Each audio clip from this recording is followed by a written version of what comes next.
సంబంధించి రెండోది పోలవరంకి సంబంధించి ఈ మధ్య వినపడుతున్నది ప్రాజెక్టు ఎత్తు 45 మీటర్లు ప్లస్ ఎంత ఉంది అంతవరకు కట్టుకోవచ్చు కానీ నీటి నిల్వ 41.4 మీటర్లు అంటే దాదాపు ఒక 4 మీటర్ల కిందకే నీరు నిల్వ చేసుకోవాలి. దాని ద్వారా ముంపు ప్రాంతాలని తగ్గించి R&R ప్యాకేజీ తక్కువ అవుతుందని ఒక చర్చ నడుస్తుంది. ఒకటేమో పాత రేట్ల ప్రకారమే ఇస్తాం, కొత్త రేట్లు ఇవ్వం అన్నది ఒకటైతే, అసలు ప్రాజెక్టు కట్టుకోవటం ఎత్తి కట్టుకున్న ముంపు ప్రాంతాలని నీళ్లు నిల్వ చేసుకునేది మాత్రం ఒక 4 మీటర్ల కిందకే నిల్వ చేసుకోవాలని ఒక చర్చ నడుస్తుంది. సార్ మీకేమైనా దాని గురించి సమాచారం ఉంది? ఎందుకంటే పోలవరం కూడా జాతీయ ప్రాజెక్ట్ అనుకున్నాం, దానికి R&R ప్యాకేజ్ కూడా పూర్తిగా బాధ్యత వాళ్ళదే. కేటాయింపులు ఉన్నాయో లేదా బడ్జెట్లో మనకి తెలియదు, కానీ సమాచారం ఏంటి చెప్పి గారు? శ్రీనివాస్, మొదటి ఫేజ్ లో 41.75 మీటర్లు ఎత్తు, అది గత ప్రభుత్వం పట్టించుకుంటే ఒక 6 నెలలు అయిపోయేది, చాలా అద్భుతంగా నడుస్తుందని ఆపేశారు. ఇప్పుడైనా వేగంగా చేసేయచ్చు, కొన్ని ఇబ్బందులు ఉన్నాయని చెప్పారు సాంకేతికంగాను. తర్వాత కాఫర్ డ్యామ్ పడిపోయిందని చెప్పారు, అవన్నీ సర్దుబాటు చేయొచ్చు, ఇక్కడ ఏమి ఇబ్బంది లేదు. మళ్ళీ ఏమవుతుందంటే గ్రావిటీ ద్వారా పోలవరం వల్ల వచ్చే ఫలితాలు వస్తాయి. ఉదాహరణ కృష్ణా డెల్టాకి నీళ్లు మళ్లించాలంటే ఇప్పుడు లిఫ్ట్ చేస్తున్నారు పట్టేసేమావు గారు, అదేం అక్కర్లేదు.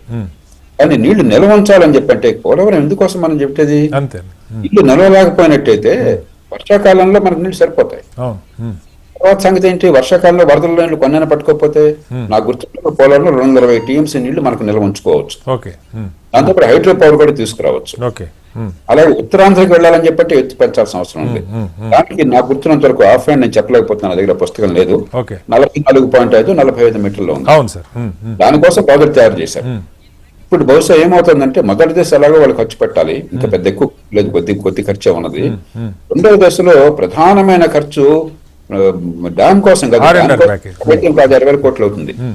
భూసేకరణ నిర్వాసితులకి రిలీఫ్ ప్యాకేజీ, దాన్ని తప్పించుకోవడం కోసం వాళ్ళు కొంచెం అక్కడ సన్నెక్కులు దొక్కుతుంటారు.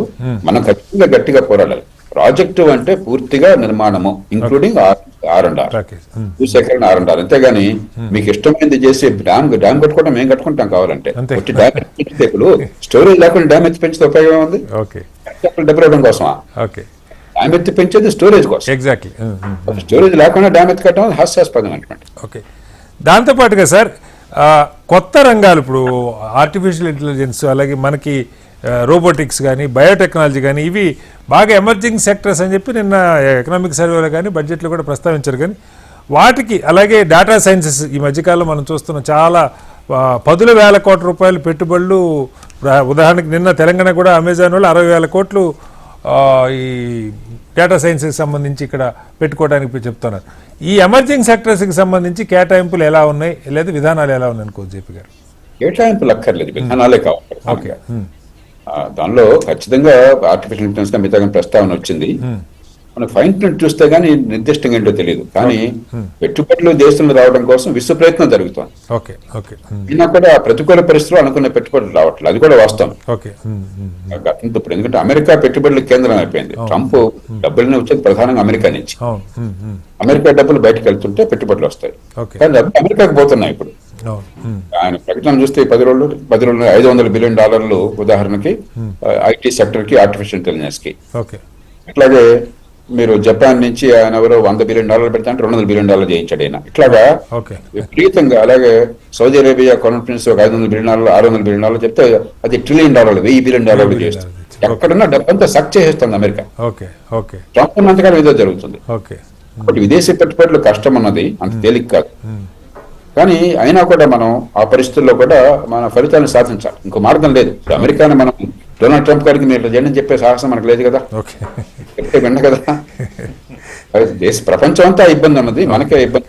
అయినా కూడా ఒడుపుగా మనం విదేశీ పెట్టుబడులు, స్వదేశీ పెట్టుబడులు పెంచడం కోసం ప్రయత్నించాలి. దానిలో బడ్జెట్ లో సర్వ ఏర్పాట్లు ఉన్నాయి. ఫైన్ ప్రింట్ చూస్తే గానీ ఏ రంగానికి ఏ రకంగా లాభం అనేది మనం చెప్పలేం.